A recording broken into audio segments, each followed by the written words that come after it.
C'est vraiment inspirant de voir la salle remplie. Je crois on a pris une bonne idée, on a pris une bonne décision pour le début de cette année. Et en plus, c'est mon premier message pour 2023. Alors, que dire? Je pense que nous vivons une année charnière parce que des choses, je pense, Dieu va intervenir, Dieu veut intervenir à travers ces églises. Et d'ailleurs, mercredi, nous avons rendez-vous ensemble, cette fois à Dour, pour prier. Et on prie pour un réveil, on prie pour une relève, on prie pour des anciens, pour des pasteurs. Mais est-ce que Dieu écoute? Et je me suis posé cette question, est-ce que Dieu écoute nos prières? Est-ce que Dieu entend? Est-ce qu'il va intervenir? Est-ce que ça sert à quelque chose de prier? Est-ce que ça sert à quelque chose de prier? Parce que c'est vrai, on va être honnête, hein, on a déjà prié pour des guérisons et on n'a pas vu de guérison. On a déjà prié aussi pour des délivrances et on n'a pas toujours vu de délivrance. Je connais des gens qui ont eu des ministères de prière toute leur vie à prier pour des sujets et ils sont morts sans avoir vu l'accomplissement de leur prière. Et que je me dis, quand on est jeune chrétien ou pas forcément affermi dans la foi, on peut se poser la question, et je pense que c'est légitime, c'est humain de se poser la question de dire, est-ce que ça sert à quelque chose de prier? Parce qu'on peut vite tomber dans le découragement, on peut vite tomber dans le doute. Prier, ne pas voir l'accomplissement de nos prières, on peut vite tomber dans le doute. Et on peut rajouter beaucoup de choses à la liste. Toutes ces questions nous conduisent au doute, et c'est le pire ennemi de la foi.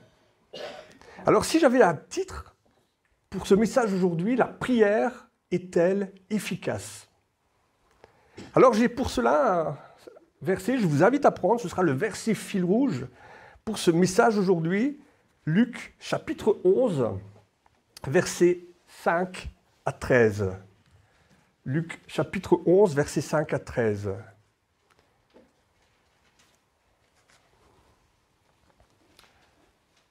Il leur dit encore, c'est Jésus qui parle, « Supposons que l'un de vous est un ami, et qu'il aille le trouver au milieu de la nuit pour lui dire, « Mon ami, prête-moi 3 pains.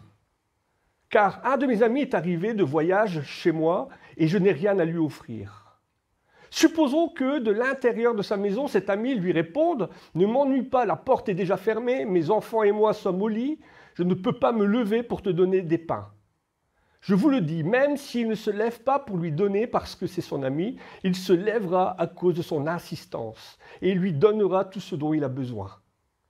Et moi, je vous dis, demandez et l'on vous donnera, cherchez, vous trouverez, frappez et on vous ouvrira. En effet, tous ceux qui demandent reçoivent, celui qui cherche trouve et on ouvrira à celui qui frappe. Quel père parmi vous donnera une pierre à son fils s'il lui demande du pain? Ou bien, s'il lui demande un poisson, lui donnera-t-il un serpent au lieu d'un poisson? Ou bien, s'il demande un œuf, lui donnera-t-il un scorpion?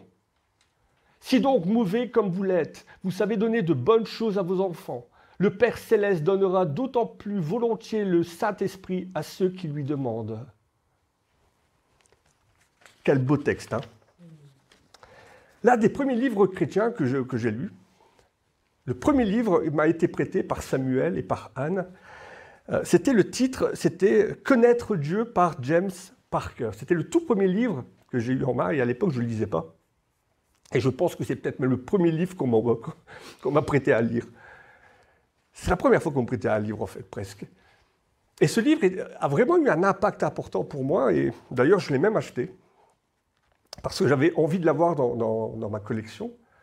Connaître Dieu. Et je crois que c'est vraiment la base, connaître Dieu. Tant d'un point de vue théologique que même personnel dans sa vie. On peut connaître tellement de choses sur Dieu. J'entends parfois des débats à la télé de théologiens, d'historiens qui parlent de Dieu, mais connaître des choses sur Dieu, ça ne veut pas dire connaître Dieu dans l'intimité. Parler de la foi. On peut dire « j'ai la foi », mais en quoi avons-nous la foi? On peut parler de la foi, on peut expliquer ce qu'est la foi et pourtant ne pas avoir réellement une foi importante et efficace dans sa vie. On dit souvent cela, on peut croire en Dieu, mais le diable aussi croit en Dieu. Et quand je parle de la foi, j'ai toujours cet exemple en moi, de ce moment quand j'étais enfant, je jouais avec mon grand-père. J'en ai déjà parlé, hein, la maison de mon grand-père avait un muret, plus ou moins là, de cette taille-ci, et on montait sur le muret et on se jetait dans les bras de mon grand-père. Parce qu'on savait que mon grand-père était fort. Je savais que mon grand-père était assez fort pour me rattraper. Et la foi, un peu, c'est la même chose. C'est la même chose. Croire que Dieu est fort, oui. Croire que Dieu est assez fort pour me rattraper quand je me jette dans ses bras, oui. Mais ce n'est pas ça la foi. La foi, c'est monter sur ce muret, se jeter, faire le pas de foi et lui faire confiance, savoir qu'il est là, qu'il est présent, qu'il va nous rattraper. Et connaître Dieu, c'est la même chose. Je peux connaître tellement de choses sur Dieu. Mais le connaître, c'est comprendre qu'il est éternel, qu'il est omnipotent, omniscient, omniprésent, immuable, il ne change pas. Il est saint, il est juste, il est amour. Et on peut rajouter à cette liste.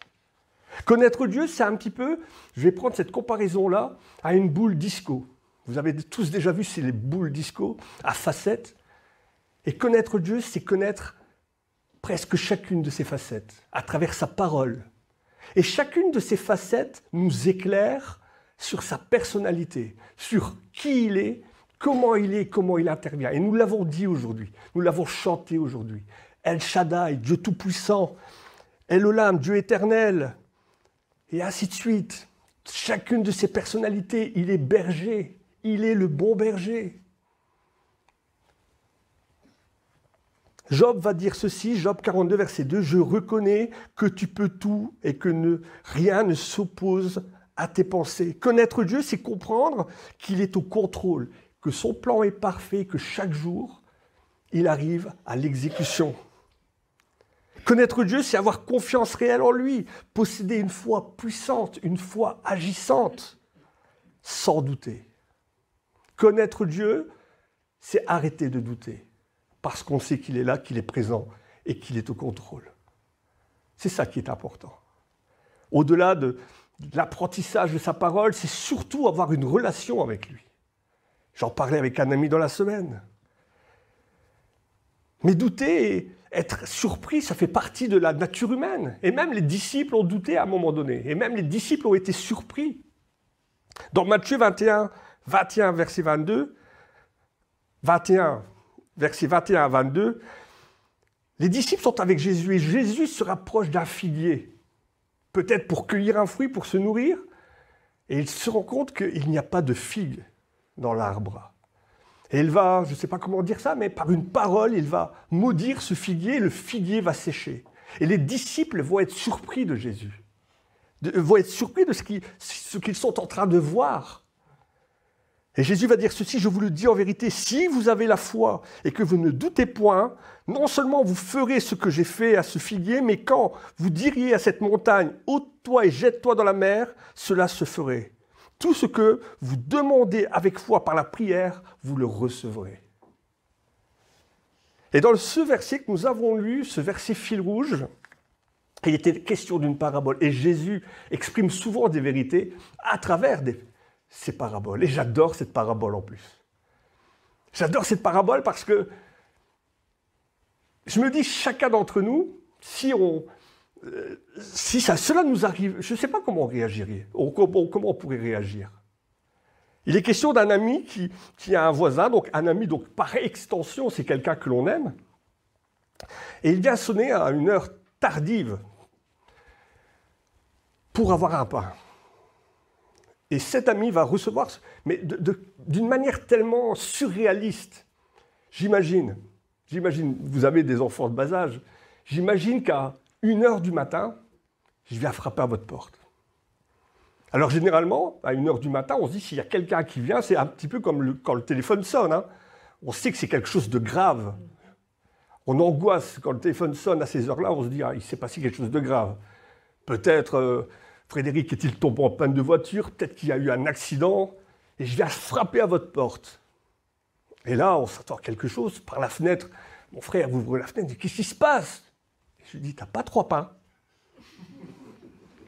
T'as pas 3 pains à me prêter, s'il te plaît, j'ai rien à manger, j'ai un ami qui vient, j'ai rien à manger. Et là, j'imagine la réaction. Tu te rends compte de l'heure, les enfants demain ils vont à l'école, moi je me lève à 5 heures parce que je dois aller au boulot et tu me demandes 3 pains, tu me déranges pour 3 pains. Mais si, s'il te plaît, et je le fais mais avec insistance. J'insiste, je frappe à la porte, je tambourine à la porte. Je crois que ma sœur, elle va se lever, elle va prendre 3 pains, elle va prendre la confiture, le beurre, tout, elle va dire tiens, va-t'en, dégage, je veux plus te voir. Non pas, elle ne va pas me donner tellement par rapport au lien d'amitié qui nous unit, mais pour être tranquille. Va-t'en, je ne veux pas te voir. Et cette parabole, c'est ça en fait. Cette parabole, c'est ça. À travers cette parabole, Jésus nous appelle à faire preuve d'audace et de persévérance. À être audacieux. Le courage, la foi et la témérité, ça va de pair. Et bien souvent, dans nos prières, on est tempéré.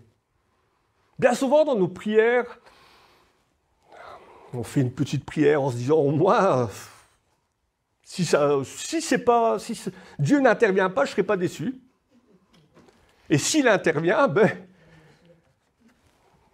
on ne va pas s'engager trop fort. » Et Dieu, à travers cette parabole, nous dit « Je veux trouver devant moi des bâtisseurs de murs. Je veux trouver devant moi des intercesseurs, des gens téméraires, des gens audacieux, qui sont assez audacieux pour frapper à la porte du ciel. » Ézéchiel 22, verset 30, Dieu dit « Je cherche parmi eux, en parlant du peuple, un homme, ou une femme aussi, par extension, Dieu n'est pas un misogyne, mais en tout cas une personne qui élève un mur, qui se tienne à la brèche devant moi, en faveur du pays, afin que je ne le détruise pas, mais je n'en trouve pas. » Dieu veut trouver devant lui des intercesseurs, des gens qui sont capables de prier avec ardeur, mais il n'en trouve pas. Et vous remarquerez que dans ce verset de Luc que nous avons lu, au début, il y a une expression que d'ailleurs Jésus utilise très souvent, et que lorsqu'il dit « moi, je vous le dis ». Cette expression, Jésus l'utilise très souvent. « Moi, je vous le dis ». Eh bien, si moi je vous fais une promesse, vous seriez tout à fait, vous auriez le droit de douter de moi. J'essaie toujours de respecter mes engagements, mais humainement parlant, lorsque je fais une promesse à quelqu'un, parfois ça m'arrive parce que voilà, j'ai parlé trop vite, j'ai pas pris en compte certaines choses et je peux décevoir et je déçois même souvent. Mais lorsque Jésus dit quelque chose, lorsque Jésus fait une promesse, lorsque vous lisez la parole et que Jésus, vous lisez qu'il dit « moi, je vous le dis », eh bien il le fait avec l'autorité. Dieu fait homme. Dieu n'est pas un homme pour mentir, ni un fils d'homme pour se repentir. Ce qu'il dit ne le fera-t-il pas? Ce qu'il déclare ne l'exécutera-t-il pas? Sa parole est vérité. Lorsque Dieu dit, avec puissance et avec autorité, la parole est réelle. La chose arrive. Lorsque Dieu dit, la chose arrive. Et cette parabole, d'ailleurs, elle illustre une promesse qui est incroyable. Il nous est demandé de ne pas hésiter à tambouriner à la porte du ciel. Jésus nous invite, il nous dit, venez frapper à la porte du ciel. Ayez de l'audace, tambourinez. Il ne dort ni ne sommeille, le Dieu d'Israël. Mais même si Dieu dormait, même si Dieu se repose, Jésus nous dit, n'ayez pas peur de faire preuve d'audace. N'ayez pas peur de le déranger. Faire preuve d'audace dans l'intercession. Faire preuve d'audace dans nos prières. Et quand on regarde les héros de la foi étaient des gens audacieux. Les héros de la foi étaient des gens qui faisaient preuve d'audace et de témérité, même face à Dieu. Prenez l'exemple d'Abraham. Et je vous invite à relire chez vous Genèse 18, 16 à 33. Ce moment où Abraham va intercéder pour Sodome. Dieu voulait détruire Sodome à condition, aller épargner Sodome à condition qu'il trouve 50 justes. Et Abraham va aller au charbon avec Dieu. Oui, mais si tu en trouves 40, est-ce que tu vas détruire? Bon, d'accord, si j'en trouve 40, je ne détruirai pas Sodome. Ah, d'accord, mais... Et si tu en trouves 30, et ainsi de suite. Et Abraham va intercéder, va aller à la négociation avec Dieu, jusqu'à dis juste. Qui oserait se présenter comme ça avec Dieu? Qui oserait encore se placer devant Dieu en disant par la prière, par de l'audace? Et Dieu aime ça, je crois. Je crois que Dieu aime trouver des intercesseurs comme ça. Prenez l'exemple de Moïse dans le désert. Pris de colère, Dieu va vouloir détruire, éliminer ce peuple au cou raide. Dans Exode 32, versets 10 à 14. Et là aussi, Abraham va intercéder pour le peuple. Il va rappeler à Dieu les promesses. Tu as fait une promesse à Abraham, tu as fait la promesse de conduire le peuple. Que diraient les autres peuples si tu le détruisais maintenant? Et Dieu va se repentir. Dieu veut trouver des intercesseurs devant lui. Dieu veut trouver des gens qui vont au charbon avec lui. Alors pour que nous comprenions cette réalité de cette magnifique promesse, le Seigneur nous appelle à formuler 3 verbes. Demandez, cherchez et frappez. Demandez, on vous donnera. Cherchez, vous trouverez. Frappez, on vous ouvrira. 3 magnifiques. Et d'ailleurs, il le répète encore. Et nous l'avons lu. Quiconque demande reçoit. Celui qui cherche trouve. Et on ouvre la porte de celui qui frappe. Ouais, mais je prie. Et comment ça se fait que ça ne fonctionne pas? Comment ça se fait qu'on se réunit comme ça les mercredis et on prie? Non, ça ne marche pas. Comment ça se fait? 1 Jean 5, versets 14 à 15. Nous avons auprès de Jésus cette assurance que si nous demandons quelque chose selon sa volonté, il écoute.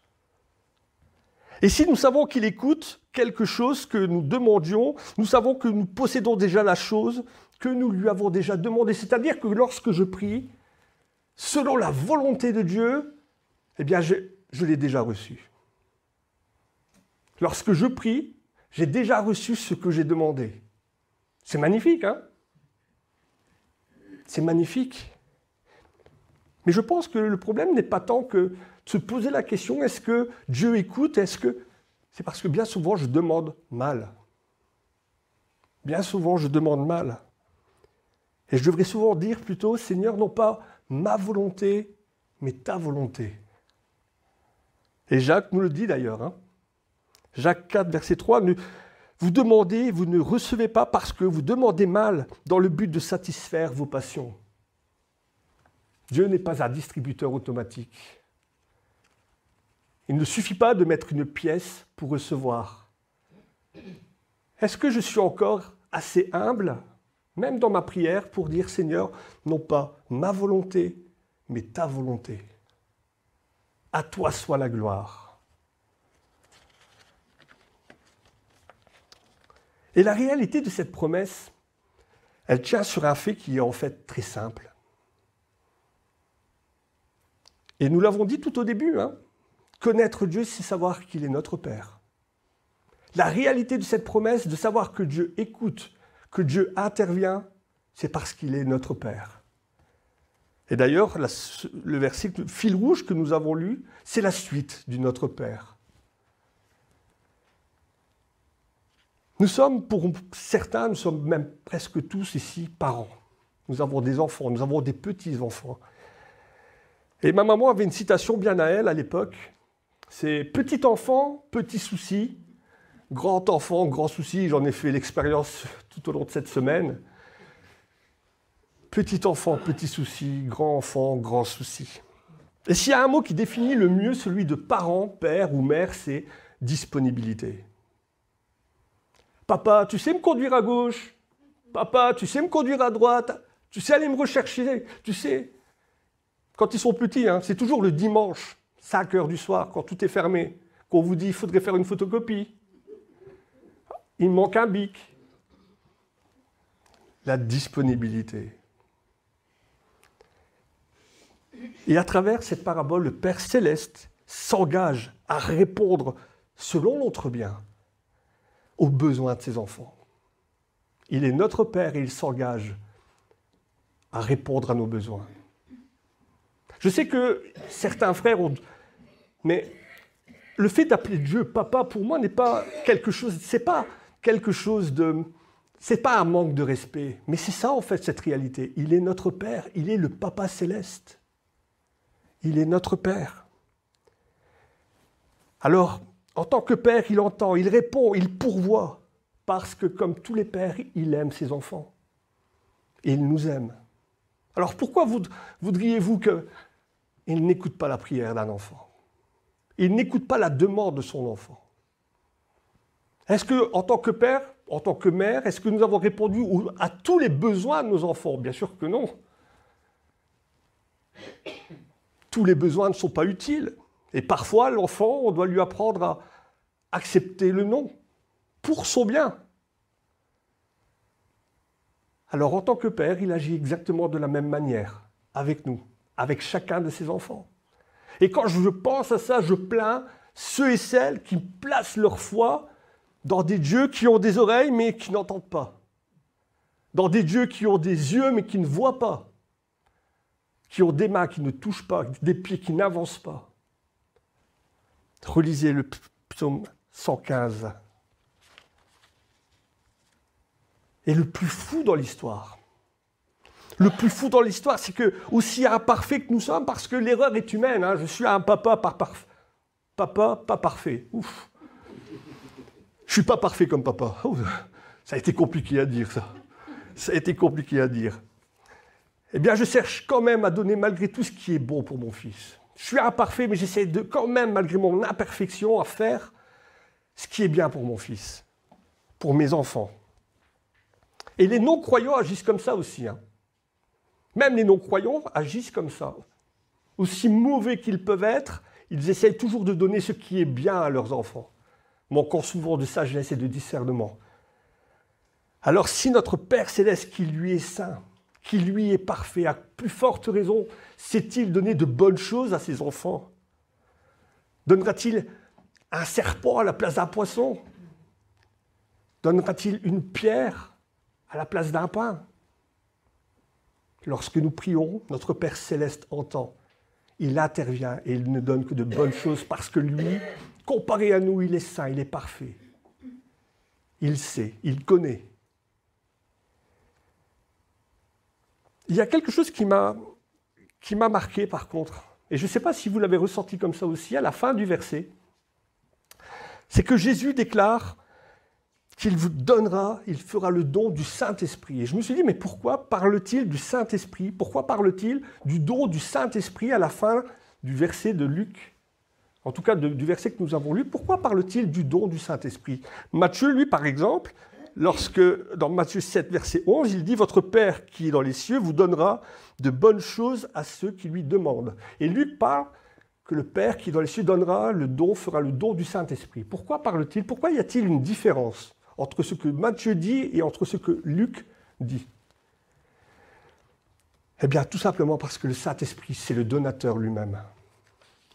Il est la source. Dieu va donner la source.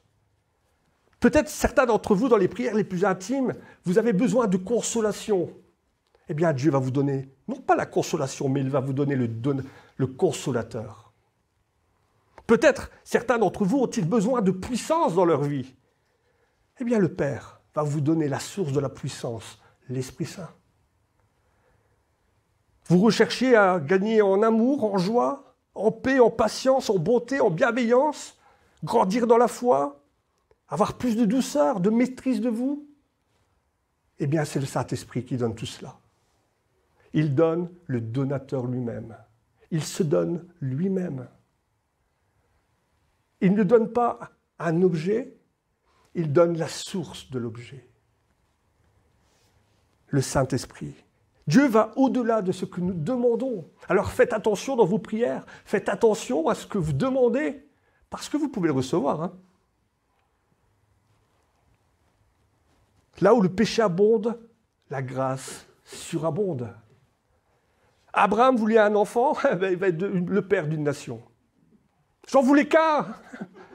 Eh bien, tu as une nation, débrouille-toi avec. Job, qui avait tout perdu, eh bien, va recevoir à la fin de sa vie au-delà de ce qu'il avait. Dieu veut s'investir avec ceux qui sont prêts à s'investir avec lui. à la condition de s'investir avec lui. Et je prends encore une fois souvent cette image, l'image du miroir. Plus je me rapproche d'un miroir, plus mon reflet se rapproche. Plus je m'en éloigne, plus mon reflet s'en éloigne. C'est la même chose avec Dieu. Plus je me rapproche de Dieu, plus il se rapproche de moi. Plus je m'en éloigne, plus il s'éloigne. Alors que vraiment, pour cette nouvelle année 2023, nous puissions avoir cette conscience que Dieu entend, que Dieu pourvoit, que Dieu sait. Que nous puissions être des chrétiens audacieux, des chrétiens bouillants, toujours prêts à frapper à la porte du ciel, à l'image des héros de la foi, être des intercesseurs, monter à mur, être à la brèche. Dieu n'en trouve pas. Ou il n'en a pas encore trouvé peut-être. Serons-nous ces chrétiens à la brèche? Est-ce que vous acceptez ce défi? Est-ce que vous avez cette envie? Eh bien, je vous invite à nous rejoindre les mercredis, lorsque nous serons à Dours ce mercredi-ci, à prier, à être des intercesseurs, à reconnaître que Dieu est saint, qu'il est puissant, qu'il sait, qu'il connaît, qu'il est au contrôle. Lui demandons pardon aussi pour toutes ces choses où l'Église n'a pas forcément pris la bonne position. Et être audacieux dans nos demandes. Être audacieux dans nos demandes. Malachie 3:10, et je vais terminer par ce verset. Apportez à la maison du trésor toutes les dîmes, afin qu'il y ait de la nourriture dans ma maison. Mettez-moi de la sorte à l'épreuve, dit l'Éternel des armées, et vous verrez si je n'ouvre pas pour vous les écluses des cieux, si je ne répands pas sur vous la bénédiction en abondance. Dieu veut ouvrir pour nous les écluses des cieux. Dieu veut bénir en abondance. Si j'ai un petit Dieu, mes demandes seront petites. Mais si j'ai conscience que je m'adresse au Dieu éternel, eh bien que nos demandes puissent dépasser la hauteur du plafond. À Dieu soit la gloire. Amen. Quel bonheur de savoir, Seigneur, que tu es notre Père, que tu es présent au milieu de nous, que tu entends. Tu connais nos doutes, tu connais nos désespoirs, tu connais nos sujets, les prières les plus intimes de nos cœurs. Alors Seigneur, que à la vue, au départ de cette première année, de cette nouvelle année, tu puisses nous remplir de ton esprit pour que nous devenions des chrétiens bouillonnants, des chrétiens audacieux, des chrétiens à la brèche. Apprends-nous, Seigneur, à être les hommes et les femmes de prière que tu souhaites que nous soyons. Rends-nous, Seigneur, la force, si nous l'avons perdu, le courage peut-être, mais rends-nous bouillants, Seigneur. Apprends-moi à être plus proche de toi, plus près de toi. Non pas, Seigneur, pour mettre un homme, une église en avant, mais toi, Seigneur, en avant. Toi, Seigneur. À toi la puissance et la gloire. Amen. Amen.